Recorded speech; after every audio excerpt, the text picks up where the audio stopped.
শীতকালে নতুন আলু দিয়ে পরোটা খাবার মজাই আলাদা। তো আসসালামু আলাইকুম, নাসিফা কিচেনে আপনাদের অনেক অনেক স্বাগত। দেখুন সকালবেলা আলু বয়েল করে নিলাম, বয়েল করে দিয়ে দিচ্ছি স্বাদমতো লবণ আর ভেজে রাখা ধনিয়া জিরা পাউডার দিয়ে দিচ্ছি, ধনেপাতা কুচি আর পেঁয়াজ আর শুকনো লঙ্কা লাল করে ফ্রাই করে আমি বার করে নিয়েছি, ওই আলুর সঙ্গে মিশিয়ে দিচ্ছি ভালো করে। দেখুন এদিকে আটা মেখে রেখেছিলাম, আটার লচ্ছিগুলো কেটে নিয়ে গোল গোল বাটির মতো করে ওর মধ্যেই আলুগুলো ভরে দিচ্ছি। কিভাবে দেখতে থাকুন আপনারা সবাই।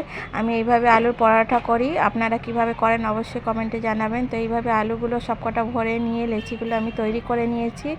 এবারে আমি তৈরি করে নিচ্ছি আলু রুটিটা। এবার গোল গোল বেলে দেখুন গরম তাওয়াতে ভেজে নিচ্ছি পরোটাগুলো এক এক করে।